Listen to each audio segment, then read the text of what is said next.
Assalamualaikum warahmatullahi wabarakatuh. Perkenalkan, nama saya Anggian Nurholifah. Di sini saya akan menjelaskan tentang konsep kependudukan dan program KB di Indonesia. Nah, di slide pertama ini saya akan membahas tentang pengertian penduduk. Apa sih pengertian penduduk itu? Sebenarnya pengertian penduduk itu sangat banyak, sangat luas menurut para ahli, dan di sini saya mengambil satu contoh menurut Undang-Undang Nomor 10 Tahun 1992 yang berbunyi penduduk yaitu sebagai pribadi, anggota keluarga, anggota masyarakat.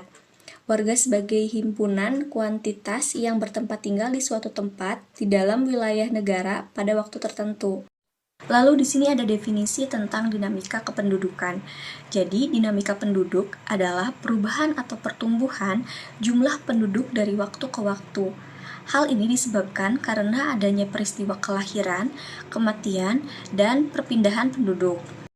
Yang selanjutnya, di samping sini, ada penjelasan tentang faktor-faktor demografis yang mempengaruhi laju pertumbuhan penduduk. Yang pertama itu ada angka kelahiran atau fertilitas.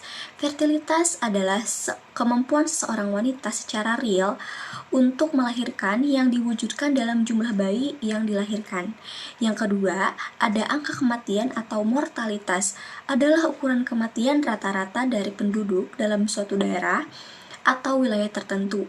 Yang ketiga, ada migrasi atau perpindahan penduduk dari satu tempat ke tempat lainnya. Yang keempat, ada transisi demografi. Ada program keluarga berencana di Indonesia. Nah, ini yang akan kita bahas. Jadi, apa sih upaya pemerintah untuk Indonesia ini? Kenapa harus adanya KB?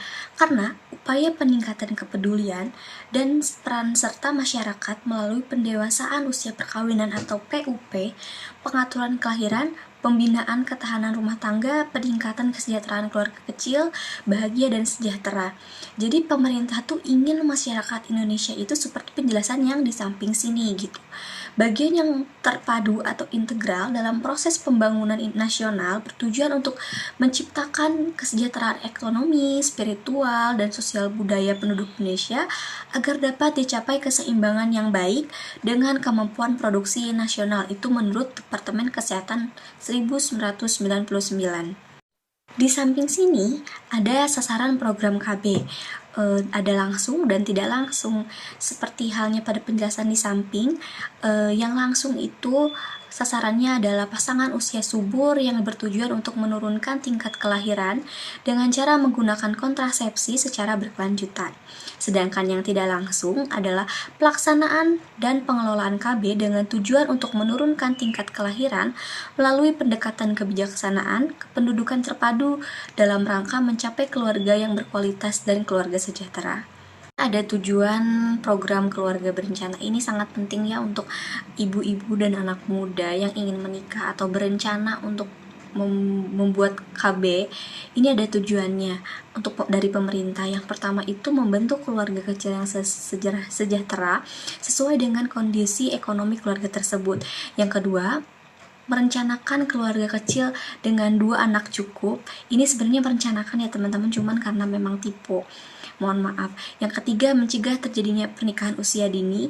Yang keempat, menekan angka kematian ibu dan bayi akibat hamil di usia yang terlalu muda atau terlalu tua, atau akibat penyakit sistem reproduksi. Yang kelima, ada menekan jumlah penduduk serta menyeimbangkan jumlah kebutuhan dengan jumlah penduduk di Indonesia. Di slide terakhir tentang pembahasan ini, di sini ada juga manfaat keluarga berencana. Apa sih manfaat keluarga berencana? Jadi, manfaatnya itu yang pertama itu adalah kesehatan ibu dan bayi, untuk menjaga kesehatan ibu dan bayi.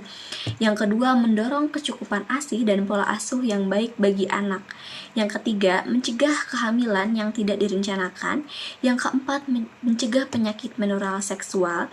Yang kelima, menurunkan angka kematian ibu dan bayi. Yang keenam, membentuk keluarga yang berkualitas. Jalan-jalan ke bandara, tidak lupa membeli makan. Demikian presentasi saya. Jika ada yang salah, mohon dimaafkan. Wabillahi taufik wal hidayah. Wassalamualaikum warahmatullahi wabarakatuh.